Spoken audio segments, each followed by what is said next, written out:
जिनने जबरदस्ती पैसा खर्च करके पप्पू बनाने की कोशिश की थी, इस लोकसभा चुनाव में राहुल गांधी ने दिखा दिया कि पप्पू कौन है। क्या आपकी मानसिकता और उद्देश्य भी यही है कि मध्य प्रदेश में दामोदर सिंह यादव जी जब भी राजनीतिक दल बनाएंगे तो मध्य प्रदेश में क्या कांग्रेस खत्म हो जाएगी या भाजपा का सफाया होकर के एक नई राजनीतिक दल की स्थापना होगी? मैं राहुल गांधी को एक बात बड़े स्पष्ट कहना चाहता हूं कि आप जब कह रहे हो जितनी आबादी उतना हक, तो वो आप सत्ता में जब 55 साल रह चुके तब तो आपने दिया नहीं, तो अब आज हम कैसे मान लें? चंद्रशेखर आजाद जी की आप लगातार बात कर रहे हैं, क्या आपका संगठन और उनका संगठन, आप नया संगठन बनाएंगे या तो उनके साथ विचार करके उनके संगठन में भी आप काम करेंगे? ये पिछड़ा वर्ग को उन्होंने सिर्फ वोट लिया है मिशन की बात करके, बाबा साहब की बात करके, मानवर कांसीराम साहब की बात करके, उनकी बात करके वोट तो ले लिया गया, लेकिन पिछड़ों को नेतृत्व देने की बात नहीं होती। बीएसपी में जब पिछड़ा वर्ग का कोई आदमी टिकट मांगने जाता है तो उससे 1-1 करोड़ रुपए लिए जाते हैं। एक वो नेता जो अपने लिए नहीं बल्कि अपने वर्ग के लिए लड़ने के लिए और सशक्तता के साथ लड़ने के लिए अपने नेता को छोड़ करके, अपनी पार्टी को छोड़ करके जनता के लिए लड़ा और जिसने संपूर्ण मध्य प्रदेश में विधानसभा चुनाव लड़के हाहाकार मचा दिया। भले ही परिणाम अपेक्षा अनुसार नहीं रहे हों, लेकिन शेर के भांति लड़ने की जो कला है वो उनसे कोई सीखे। हमारे साथ मौजूद है मध्य प्रदेश की राजनीति की वे शख्सियत जो अपने आप में पिछड़े हों, दलित हों और संविधान की रक्षा करने के लिए प्रमुखता से बात उठाते हैं, चाहे वो किसी राजनीतिक दल की बात करते हों या अथवा नहीं करते हों, परंतु वह अपनी और अपनी विचारधारा के साथ कभी भी समझौता नहीं किया करते। हमारे साथ मौजूद है दामोदर सिंह यादव जी। नमस्कार। नमस्कार मयंक भाई, पूछिए। आज अच्छी जगह आपने बुलाया है, अच्छी लोकेशन है, पूछ लीजिए सवाल, मैं बिल्कुल अच्छे और ईमानदारी से जवाब दूंगा। मध्य प्रदेश में आपकी ये चर्चा चल रही है कि आप नया राजनीतिक दल बनाने वाले हैं और नया राजनीतिक दल बना करके आप मध्य प्रदेश के भीतर थर्ड फ्रंट खड़ा करने की बात कर रहे हैं। थर्ड फ्रंट की यदि हम बात करें तो उत्तर प्रदेश में थर्ड फ्रंट हुआ तो वहाँ कांग्रेस खत्म हो गई।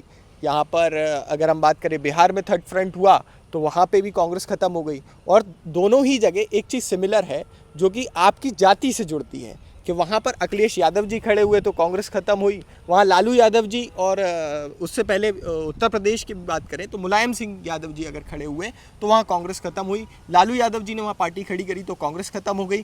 क्या आपकी मानसिकता और उद्देश्य भी यही है कि मध्य प्रदेश में दामोदर सिंह यादव जी जब भी राजनीतिक दल बनाएंगे, जो कि बहुत जल्दी बनने वाला है जैसे कि हमें सूचना प्राप्त हुई, तो मध्य प्रदेश में क्या कांग्रेस खत्म हो जाएगी या भाजपा का सफाया होकर के एक नई राजनीतिक दल की स्थापना होगी जो कि लोकतंत्र की रक्षा के उद्देश्य से और सामाजिक क्रांति और न्याय के उद्देश्य से आप बनाना चाह रहे हैं?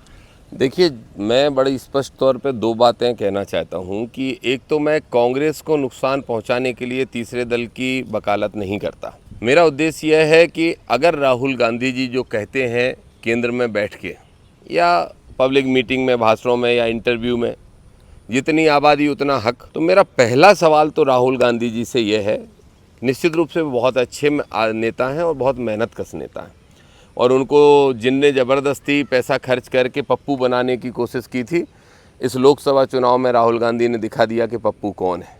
क्योंकि राहुल गांधी जो बोल रहे हैं उसको फॉलो करने का काम या जो नैरेटिव सेट राहुल गांधी जी कर रहे हैं उस पर मोदी जी बोले जा रहे हैं। ये पहली बार देश के अंदर हो रहा है, नहीं तो बीजेपी इतनी कमज़ोर कभी नहीं हुआ करती थी। बीजेपी को कमज़ोर करने का काम खैर मोदी अमित शाह जी ने किया, वो उनका विषय है। मैं राहुल गांधी को एक बात बड़े स्पष्ट कहना चाहता हूँ, और ये आपका ही खबर उन तक पहुँच जाएगी, मैं ही पहुँचवा दूँगा, क्योंकि निश्चित रूप से उनकी टीम के लोग मेरे संपर्क में हैं जो वहाँ दिल्ली में बैठ रहे हैं, और राहुल जी भी कहीं ना कहीं 2 बार मेरी भी उनसे मुलाकात हुई है। तो एक बात बड़ी स्पष्ट है कि आप जब कह रहे हो जितनी आबादी उतना हक, तो वो आप सत्ता में जब 55 साल रह चुके तब तो आपने दिया नहीं, तो अब आज हम कैसे मान लें? मैं यादव हूँ, ये कुशवाहा हैं, कोई पाल हैं, कोई SC वर्ग से हैं, कोई सब खड़े हैं यहाँ, तो अब आप ही बताइए कैसे मान लें? 55 साल में तो आपने नहीं किया, तो हम ये कैसे मान लें कि आप करने वाले हो? राहुल जी के पास बड़ा अच्छा मौका है, एक बहुत अच्छा मौका ये है, एक तो उनने पहले गंवा दिया मध्य प्रदेश की विधानसभा में 50% टिकट दे दे तो मेरी लड़ाई भी नहीं होती और उनकी सरकार भी बन जाती ओबीसी को अगर दे देते। अभी भी मैं पूछता हूँ, क्या 29 टिकट में से क्या 16 टिकट राहुल गांधी ने पिछड़ा वर्ग को दिए हैं लोकसभा चुनाव में मध्य प्रदेश में? क्या देश भर में 543 में से आधे से ज़्यादा टिकट क्या पिछड़ा वर्ग को दिए गए हैं? अगर नहीं दिए गए हैं तो कैसे जितनी आबादी उतना हक? जहाँ तक हमारे SC भाई और ST भाइयों का वर्ग के भाइयों का सवाल है, तो उनकी तो सीटें बाबा साहब ने आरक्षित कर दी थी, तो इसलिए कांग्रेस को देना मजबूरी है। तो अब नुकसान राहुल गांधी की कांग्रेस का होगा, खड़गे साहब की कांग्रेस का होगा, या किसका होगा हमें नहीं पता। मैं ये मानता हूँ, और लोहिया जी ये कहते थे कि लोकतंत्र के लिए अच्छा है कि अनेक राजनीतिक विकल्प जनता के सामने हों। मध्य प्रदेश में ये जो मोनोपोली चलती है, एक नेता कोई यहाँ बैठा है राजगढ़ में, वो नेता बीजेपी से भी मिला हुआ होता है, उसका पूरा कुनबा नीचे तक बीजेपी से मिला होता है। तो कौन सा दल है, कौन ऑप्शन है मध्य प्रदेश के नौजवानों के पास, किसानों के पास कोई विकल्प तो है नहीं। तो क्या करेंगे ऐसी स्थिति में? मैं समझता हूं कि मेरे जैसे राजनीतिक कार्यकर्ता की ये परम कर्तव्य बनता है, ड्यूटी बनती है कि इस मध्य प्रदेश के लोगों को मध्य प्रदेश के ही एक दल के रूप में एक अच्छा विकल्प देना चाहिए, ना कि बसपा, ना कि सपा। चंद्रशेखर भाई जो उत्तर प्रदेश से चुनाव लड़े और जीतने की स्थिति में, मैं उनके ही दल में से चुनाव लड़ा और आज भी मैं उसी दल का हिस्सा हूँ। सबसे पहले लोकसभा चुनाव के बाद मैं उनसे बैठ के बात करूँगा। अगर उस दल को वो यहाँ मध्य प्रदेश के दल की तरह तैयार करने के लिए सहमत होते हैं और ओबीसी का साथ लेके, देखिए ये बहुत ज़रूरी है कि पिछड़ा और दलित एक साथ आए, सामान्य वर्ग के, अल्पसंख्यक वर्ग के वो भाई भी, और यहाँ तो मध्य प्रदेश में 1.25 करोड़ की लगभग आबादी आदिवासी भाइयों की भी है, उनको भी बराबरी का हक देना पड़ेगा। तो ये सबको अगर साथ लेके चलने की स्थिति अगर बन पाती है, और पार्टी ऐसे नहीं कि यूपी की पार्टी है और एमपी में बस चुनाव भर के लिए आ जाएगी। चंद्रशेखर आज़ाद जी की एक क्वालिटी है कि जब कभी कोई गरीब परेशान होता है तो वो आदमी राजनीति और चुनाव की चिंता किए बगैर लड़ने पहुंच जाता है, वो अच्छी बात है। लेकिन राजनीतिक दल को संचालित करना है तो एमपी का दल है ऐसा लगना चाहिए, तो कोई नया दल बनाने की आवश्यकता नहीं है। जहाँ तक आपने कही तो हाँ, नया दल तो ऑलमोस्ट तैयार है, और वो तो विधानसभा चुनाव के पहले भी तैयार था, पर हमने उसको लॉन्च नहीं किया था क्योंकि मैं चंद्रशेखर भाई की बातों से सहमत था और आज भी सहमत हूँ। तो अभी लोकसभा चुनाव के बाद, परिणामों के बाद हम लोग बैठेंगे और फिर अंतिम निर्णय करेंगे। हाँ, ये बात तो सत्य है कि अगर हम 100 सीटों पर लड़ेंगे तो उन 100 सीटों में से हम 50 जीतेंगे, और 50 पे या तो बीजेपी या कोई और दल जीतेगा। कांग्रेस की स्थिति कमज़ोर हो जाएगी, कांग्रेस को तो नुकसान पहुंचेगा, क्योंकि कांग्रेस का जो मूल वोट है वही मूल वोट हमारा भी रहेगा। लेकिन कांग्रेस उस मूल वोट को वोटर मानती है, सिर्फ उपयोग की वस्तु मानती है, और हम उसको अधिकार देने का काम करेंगे, उसको नेतृत्व देने का काम करेंगे, जो कि कांग्रेस नहीं देती। बात यदि मध्य प्रदेश की करें तो मध्य प्रदेश की राजनीतिक इतिहास में आज से पहले जो थर्ड फ्रंट की बात करते हैं तो उसमें सबसे ज़्यादा सफल अगर थर्ड फ्रंट किसी का रहा होगा तो वो उमा भारती का रहा। इसके बाद बीएसपी ने भी अच्छी सीटें जीती, लेकिन उमा भारती जी ने एक अच्छा स्ट्रक्चर खड़ा करा। जो भाजपा की आज बड़ी नेता है, मध्य प्रदेश की पूर्व मुख्यमंत्री रही हैं। इसके साथ साथ भारत आदिवासी पार्टी और जैस ने भी एक अच्छा संगठन खड़ा करने का काम है। क्या आप उन लोगों से भी बात कर रहे हैं, उन लोगों से भी सलाह ले रहे हैं, इसलिए आपको देर लग रही है कि कैसे उस संगठन के आधार पर आप अपना संगठन तैयार करेंगे ये सब चीज़ों? देखिए, बहन उमा भारती जी मेरी बहुत सम्मानीय है, मैं उनका हमेशा से सम्मान करता आया हूँ। लेकिन एक बात मैं भाई बड़ा स्पष्ट कर दूँ कि उमा जी अपनी पार्टी के लिए सीरियस कभी नहीं थी।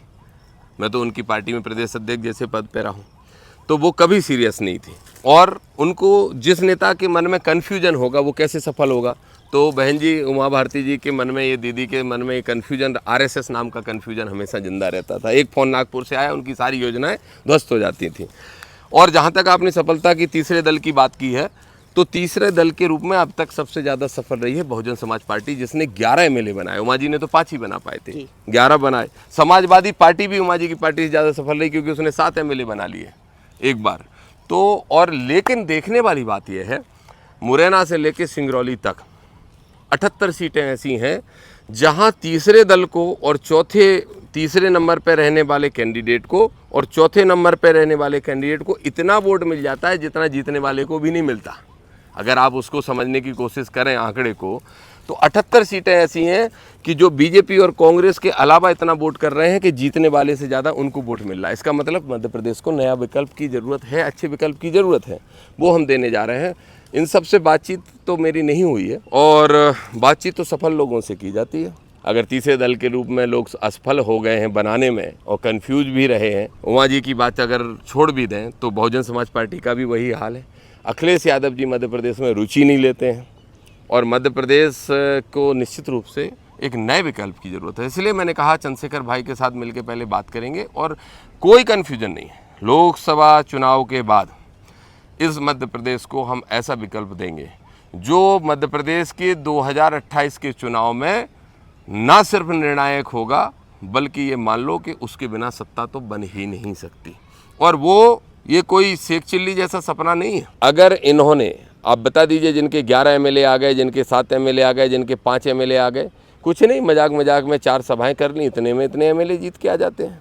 अभी भी मेरी सीट पे देख लीजिए, मुझे जो वोट मिला है और चौथे नंबर के कैंडिडेट को, जो बीएसपी के कैंडिडेट को जो वोट मिला है, अगर उन दोनों को जोड़ दीजिए तो बीजेपी के कैंडिडेट से ज़्यादा वोट हो गया। मेरा और बीजेपी कैंडिडेट का 12,000 वोट का तो फर्क ही था, और बीएसपी वाले कैंडिडेट को 12,800 500 ऐसे कुछ वोट मिल गए। तो अगर इन दोनों को ही जोड़ दीजिए, जबकि चौथा आम आदमी पार्टी का भी था, 5वां भी था, तो मतलब यह है कि अच्छा विकल्प आते से ही मध्य प्रदेश की राजनीतिक तस्वीर बदलेगी। किसानों का, दलितों का, गरीबों का, शोषित वंचितों का राज्य आएगा, और वो लाने के लिए हमें काम करना है, और लोकसभा के बाद हम घोषित कर देंगे। चंद्रशेखर आज़ाद जी की आप लगातार बात कर रहे हैं, क्या आपका संगठन और उनका संगठन, आप नया संगठन बनाएंगे? आपने जैसा कि कहा, या तो उनके साथ विचार करके उनके संगठन में भी आप काम कर सकते हैं। देखिए, मेरी पहली प्राथमिकता तो ये रहेगी कि चंद्रशेखर भाई और हम अलग अलग दलों में काम ना करें, पहली प्राथमिकता रहेगी।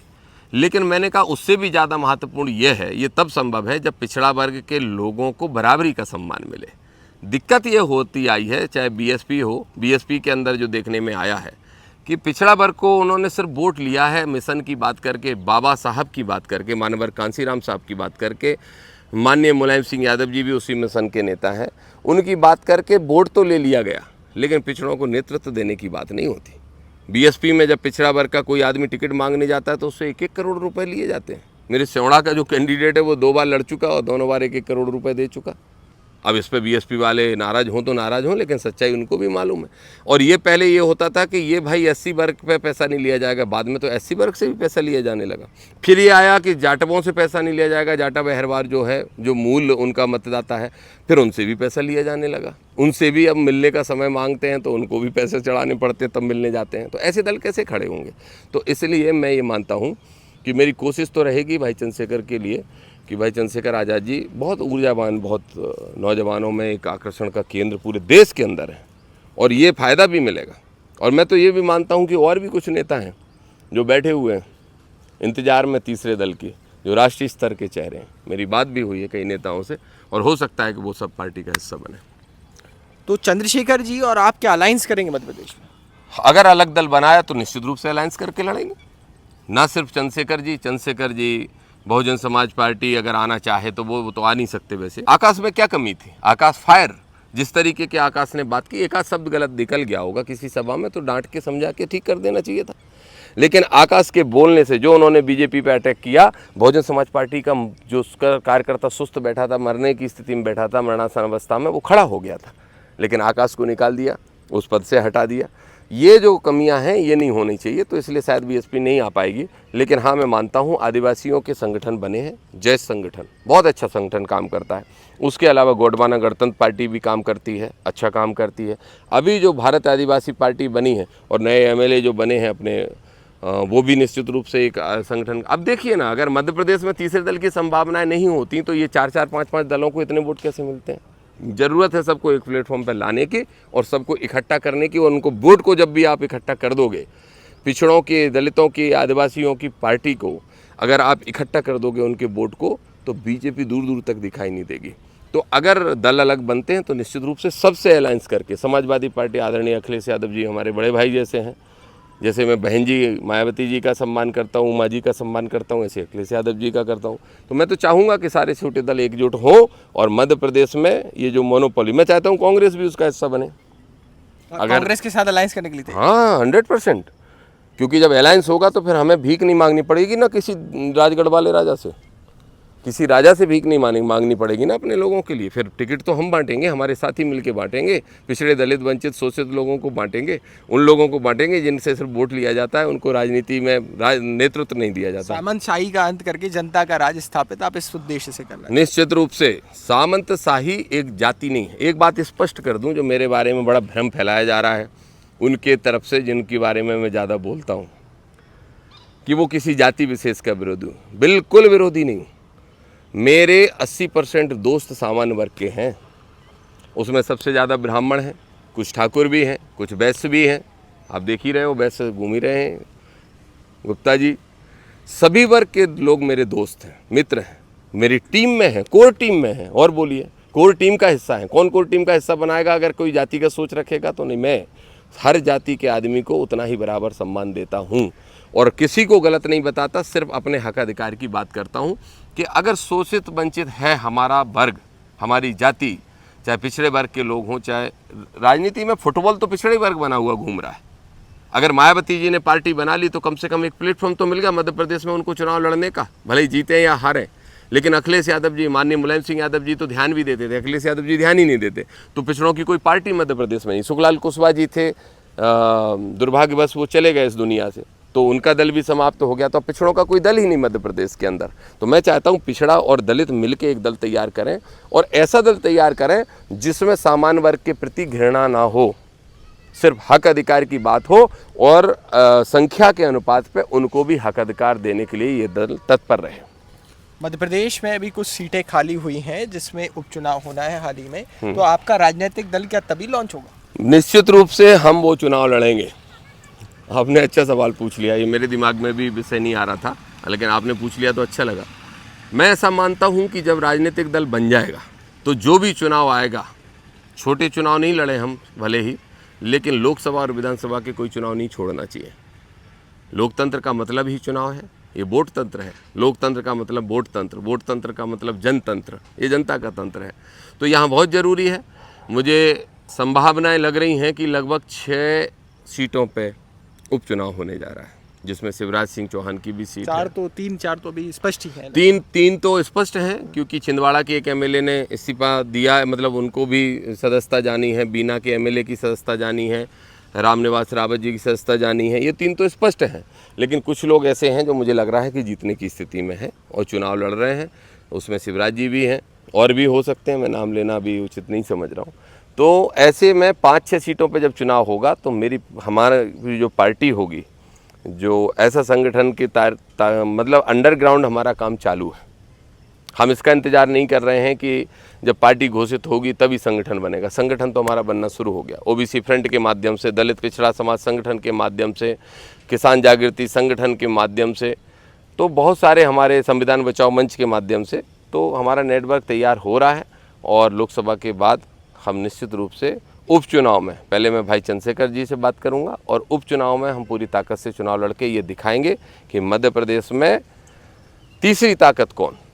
और वो तीसरी ताकत ऐसी नहीं कि वो सिर्फ वोट काट के और तीसरे स्थान पे आने के लिए बने, बल्कि इसके लिए कि दोनों दलों का विकल्प कौन, इस रूप में हम लड़ेंगे। अगर कांग्रेस चाहेगी कि हमसे गठजोड़ करें तो हम तैयार रहेंगे उसके लिए, क्योंकि हम संविधान विरोधी ताकतों को बढ़ावा नहीं देना चाहते। और कांग्रेस नहीं चाहेगी तो मुंह की खाएगी 6 की 6 सीटों पे। संगठनात्मक ढांचे की बात कर रहे हैं आप कि आपका संगठनात्मक ढांचा बनना प्रारंभ हो गया है, तो आपने सबसे पहले फोकस किस रीजन पे किया है? बुंदेलखंड, जहाँ का आपसे आते हैं, चंबल, बुंदेलखंड, मालवा, उसके विषय में थोड़ा सा देखिए। अभी मालवा में हमारा कोई फोकस नहीं है। नर्मदा अंचल में भी संगठन तो तैयार हो रहा है, पर फिलहाल इधर चुनाव लड़ने की हमारी कोई योजना नहीं है। ग्वालियर, चंबल और बुंदेलखंड ये हमारे टारगेट पे है, और निश्चित रूप से विंध्य क्षेत्र भी। तो इस क्षेत्र में हमारी प्राथमिकता रहेगी।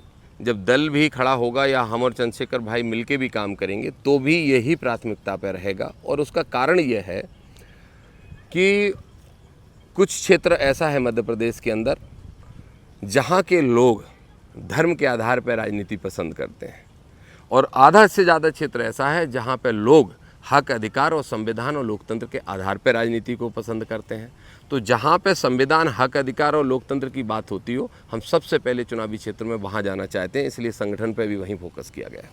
हमारे साथ थे दामोदर सिंह यादव जी, जिनका कहना है कि सामंतशाही को खत्म करने के उद्देश्य से और मध्य प्रदेश में जनता और लोकतंत्र का राज लाने के लिए वो मध्य प्रदेश की जनता को तीसरे स्तंभ के रूप में एक नया राजनीतिक दल देने के लिए तैयार है। धन्यवाद। बहुत बहुत धन्यवाद।